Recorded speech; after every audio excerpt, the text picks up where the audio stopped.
Bismillahirrahmanirrahim. Assalamualaikum warahmatullahi wabarakatuh. Alhamdulillah rabbil alamin. Wassalatu wassalamu ala asrafil anbiya'i Muhammad bin Abdullah. Wassalawatullahi ta'ala wa malaikatihi wa anbiya'ihi wa rasulihi wa jami' khalqihi ala Sayyidina Muhammadin wa ala ali Sayyidina Muhammad alaihi wa alaihimussalam warahmatullahi ta'ala wabarakatuh. Alhamdulillah kita telah memasuki Ramadan hari ke-15 menuju ke hari 16.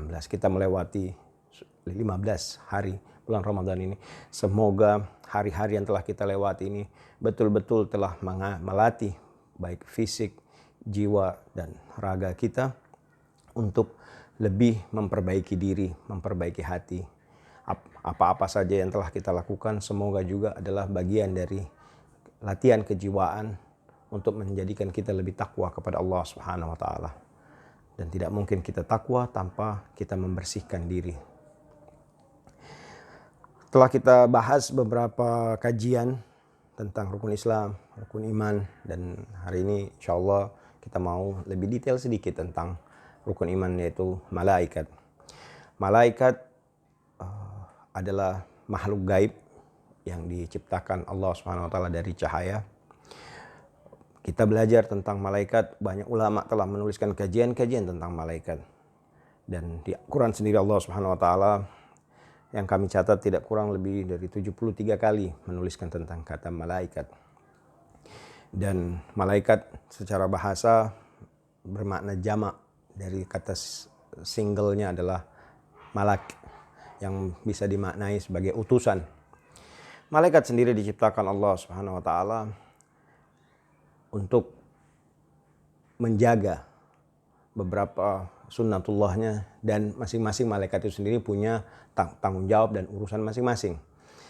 Dari sekian banyak malaikat itu ada beberapa malaikat yang wajib kita imani dan kita kenali, yaitu nomor satu ya Jibril alaihissalam, yang fungsinya adalah menjadi pembawa perantara antara Allah Subhanahu wa taala dan kepada para rasul yang menerima wahyu. Kemudian ada malaikat Mikail yang bertugas membagikan rezeki yang Allah telah jatahkan. Selain membagikan rezeki, malaikat Mikail juga disebutkan oleh para ulama untuk mengatur masalah hujan. Kemudian ada malaikat Malik, penjaga neraka. Ada malaikat Ridwan, penjaga surga. Ada malaikat Raqib Atid yang mendampingi seluruh anak manusia, baik Raqib bertugas mencatat amal kebaikan kita, dan Atid yang bertugas mencatat segala amal buruk kita. Kemudian ada malaikat Israfil yang bertugas untuk meniupkan trompet sangkakala di yaumil akhir nanti. Kemudian ada malaikat Israel, atau dengan yang biasa juga kita kenal sebagai malaikat maut, yang tugasnya untuk mencabut nyawa anak manusia. Kemudian ada malaikat Mungkar dan Nakir, yang itu tugasnya nanti ketika kita sudah berada di alam kubur atau alam barzah. Sedemikian kira-kira 10 malaikat yang baik terkutip di Al-Quran maupun yang kita bisa pelajari dari hadis-hadis Rasulullah SAW. Masing-masing mempunyai tugas, masing-masing mempunyai disiplin dan tidak saling intervensi. Dan menjadi banyak pertanyaan, apakah cuma satu yang namanya malaikat Raqib dan Atid? Ulama sepakat itu tidak, itu lebih kepada, kalau kita bisa analogis seperti departemen-departemen. Jadi malaikat maut itu punya departemen, punya juga malaikat-malaikat, tapi kepalanya ya, atau lebih dibilang head of departmentnya adalah malaikat Israel sendiri. Jadi malaikat-malaikat ini dibuat oleh Allah Subhanahu wa taala untuk berbagai urusan.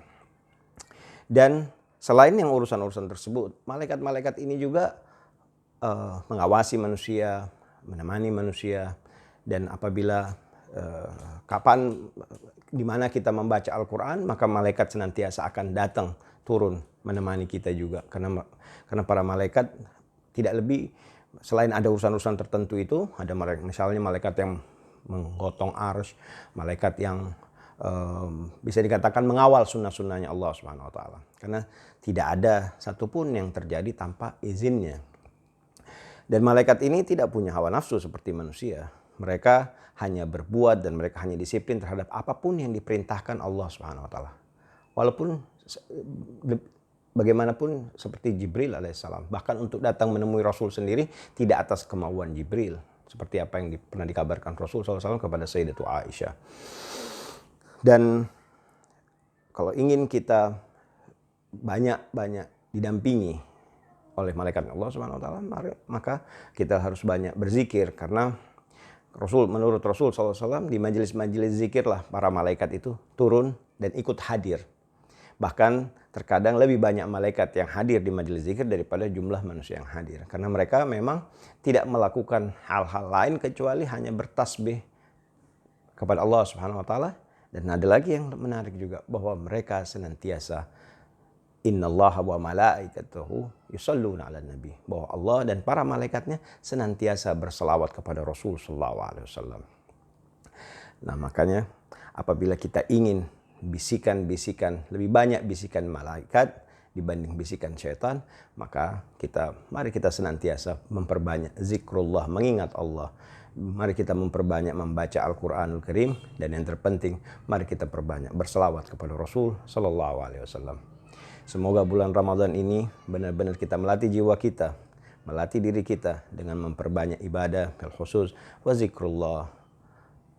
Kita banyak tasbih, tahmid, tahlil, dan tentunya salawat kepada Rasul sallallahu alaihi wasallam.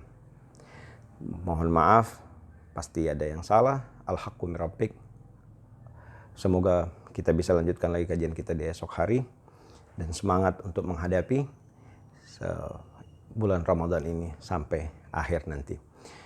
Al'afu minkum wa salawatullahi ta'ala wa malaikatihi wa anbiyahi wa rasulihi wa jami' khalqihi ala sayyidina Muhammadin wa ala ali sayyidina Muhammad alaihi wa alaihi wassalam wa rahmatullahi ta'ala wa barakatuh. Wassalamualaikum warahmatullahi wabarakatuh.